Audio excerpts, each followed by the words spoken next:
Guys, this story is developing in a wild way. All right. But let's go ahead and follow it, guys. Luigi Mangione yells to the media as he's being escorted into court. All right. Let's do it. Let's see where this takes us, guys. We are following breaking news. We have new video of Luigi Mangione's arrival at a courthouse in Pennsylvania. That's where we're anticipating an extradition hearing for the 26-year-old Ivy League graduate and high school valedictorian accused in the murder of health insurance CEO Brian Thompson. Yeah, let's see this moment. It is actually sort of something to watch. He was trying to send a message, but police rush him off very quickly. All right, let's go.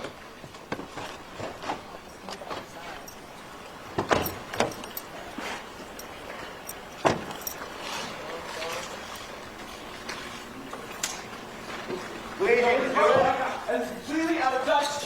And it's an insult to the intelligence of the American people. It's an insult to the. Yell that about. Bro, hold on. It's an insult to the American people. It's an insult to their intelligence. Hold on. All right, so we just heard. Guys, hold on. And it's completely out of touch. And it's an insult to the intelligence of the American people. Okay, it's the insult to the intelligence of the United States people and to their experience. All right, so we just heard him yell that about it, sort of something being unjust. This is an insult to the intelligence of the American people. Let's bring in trial attorney Mercedes Colwin. I mean, to be honest, your news station is an insult to the American people, but let's continue, guys. With us. Look, this is someone between what you're hearing him say right there, manifesto, messages left on these bullets. Right. I mean, this is someone on a mission, it appears. He is the alleged killer in this case. We have to be very clear about that. He's facing an extradition hearing here, but I just wonder what you think of a moment like that as you see it, knowing the evidence that police say they have on this person.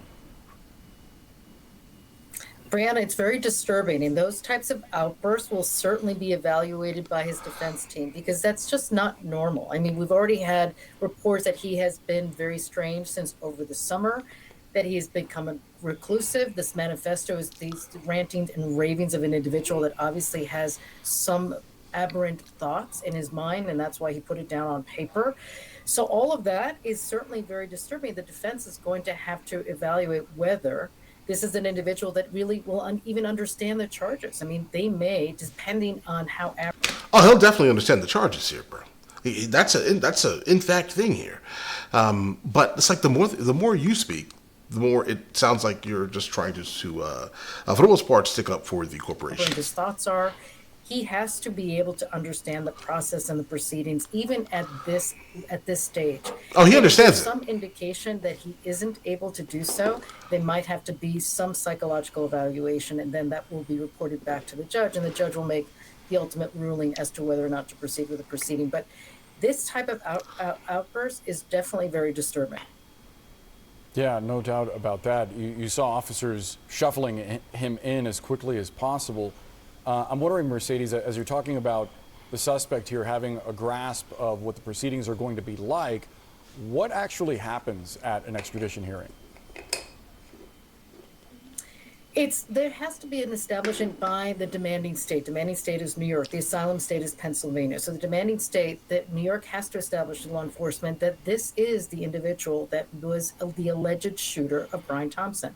So they'll have to go through the evidence that we've already described, the manifesto, the ghost gun, the images that we saw, even the eyewitness. They may even bring in some of the eyewitness who was discovered. The arresting officer in Pennsylvania will come forward and talk about the exchange that he had with Mangione. It's already been reported that arresting officer, when asked Mangione, the first words out of his mouth, it's been reported, he asked Mangione, were you in New York? And certainly Mangione, at least this officer, claims that he was very nervous when asked that question. So there will be testimony, there will be evidence, but Mangione can waive it. I mean, depending on whether he waives it, it doesn't sound, to Brianna's point, it doesn't sound like he may waive the hearing. And if he does waive the hearing, then he will be extradited without any further process. It doesn't sound like that's going to happen. No, it doesn't have to be. It certainly sounds like there will be this process with witnesses and evidence being set forth before the judge. And the judge will make the ultimate ruling that there is probable cause to establish that Mangione is in fact the alleged killer of Brian Thompson. Okay, yeah, you can definitely tell that it's Mangione guy, right? Like specifically, if he's the one who did this, he's obviously an ideologue. Based off of as he was walking into, right, the police station, you can pretty much also tell that he's also an ideologue. So it tells me that he has no issue. Like he knew what he was doing, obviously, and he knew that he'd basically be giving his life for this cause, whatever cause it is that he's representing, right? That's the reality here. I don't really think that he is now going to be like, no, it wasn't me. That's not a thing. He has a manifesto. He has all of these things, bro. No chance. Okay. Obviously, you know, everything has to be done legally, right?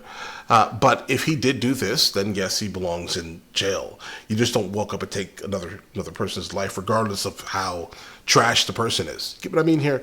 Vigilante justice is never really a good thing, specifically in a society where we are all kind of living underneath our own, basically, you know, social contract for the most part. Yes, all right. But all right, let's continue. To establish that Mangione is in fact the alleged killer of Brian Thompson. And we are anticipating news out of that hearing soon. Mercedes Colwyn, thank you so much for giving us your analysis. CNN's Bryn Gingras has been covering every twist and turn on this case. Bryn, what is happening at this extradition hearing?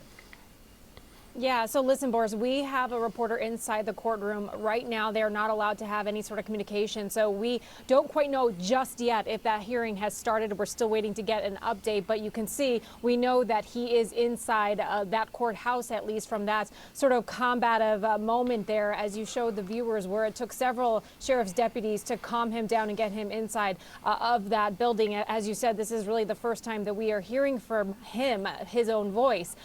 We do know that he does have a defense attorney who's representing him for this extradition hearing. We know that New York asked for this extradition. A warrant for his arrest has been issued. So it's now up to the trial judge to go forward with this, the judge rather, to go forward with this hearing. And he has the decision to either fight it or to actually move forward, where people from the NYPD and Marshal's office will bring him here to New York. And we're learning that that could happen sometime tonight, could be even sometime tomorrow.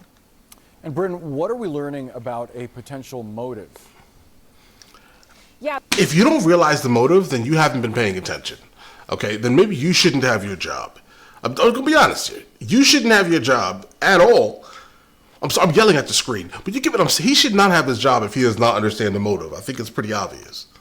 He's an ideologue. He picked a subject that mattered to him more than life. That's what he did. And now this is the repercussions of a person such as he existing. He chose something that meant more than him. Well, how about this? Sorry, he chose something that meant more to him than life. Basically, what I'm trying to say here, guys. And Bryn, what are we learning about a potential motive? Yeah, so Boris, there's an intelligence report that is shared among the intelligence community all across the country that came from the NYPD, received by our John Miller, and it really gives some more details about that 3-page document that authorities did find on Mangione, they say, when they made that arrest. And it talks about sort of his hatred with the healthcare industry, and it talks about how he somewhat viewed himself as, committing a symbolic takedown with this alleged act that he is accused of. In it, he basically said the mafioso has gotten too powerful and to continue the abuse of our country for immense profit. And he kind of paints himself, according to this report, as somewhat of a hero, saying, yes, that's what he did. I am the first to face it with such brutal honesty. Now, of course, you've heard Governor Shapiro from Pennsylvania come out. You've seen the New York governor come out and say he is no hero. Of course, we should not be celebrating this person, but it's certainly... Are you seriously quoting gigantic heads of corporations? That's weird. Is giving a little bit more detail as to a motive possibly of why he is accused of this horrific crime. We also are learning more from friends and family, right? We have been talking to many people, some who have lived with him, some people who knew him in college and high school, who say, they were, close to him over social media or keeping in touch with him, but he sort of fell off the grid this last summer. And one person we spoke to talked about a back injury that he was dealing with, which also might be something that could be connecting the dots to the healthcare industry. But let's hear more from this person who actually lived with him in Hawaii at one point.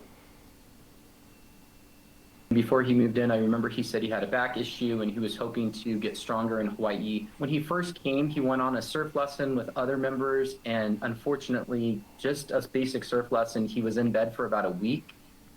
We had to get a different bed for him that was more firm, and I know it was really traumatic and difficult. You know, when you're in your early 20s and you can't, do some basic things, it can be really, really difficult.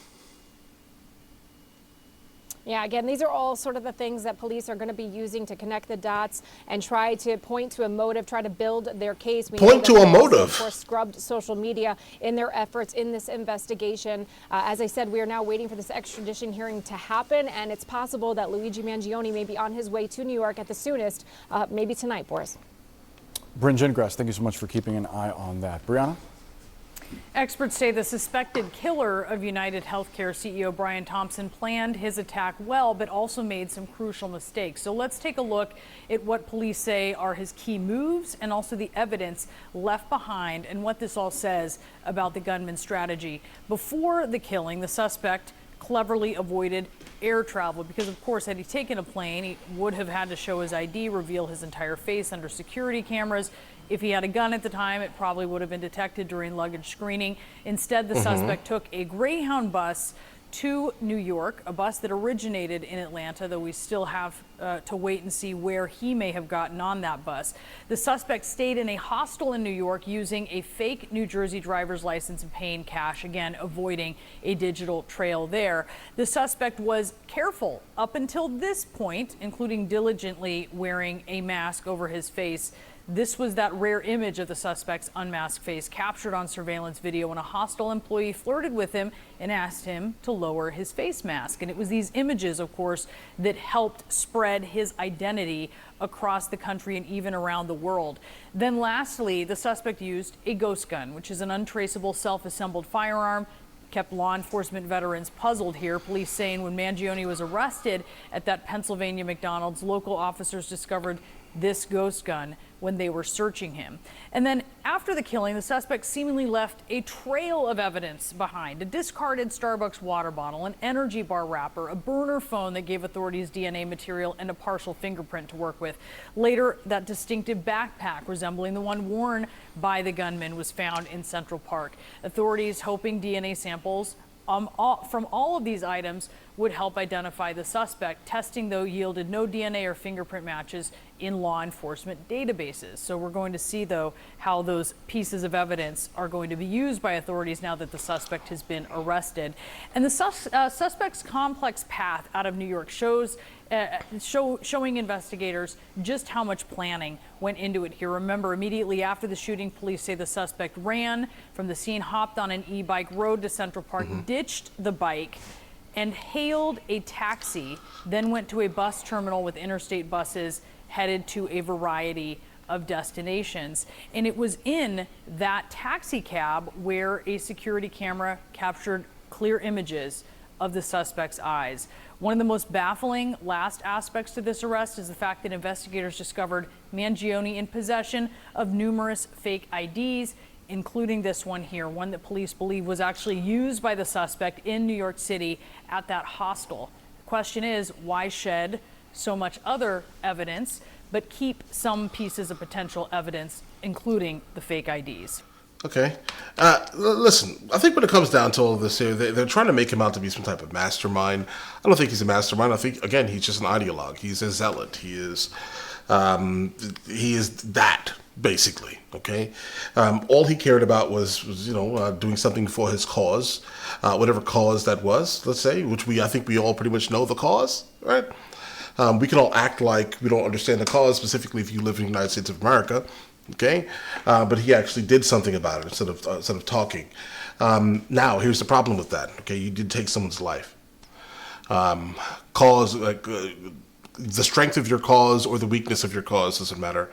You in fact took someone's life. You have a problem, legislate. All right, get gigantic donors, healthcare lobbyists, pharmaceutical lobbyists out of Washington, D.C. Okay, make it so the cost of insulin is the same cost, 5 miles from the border of Canada, right?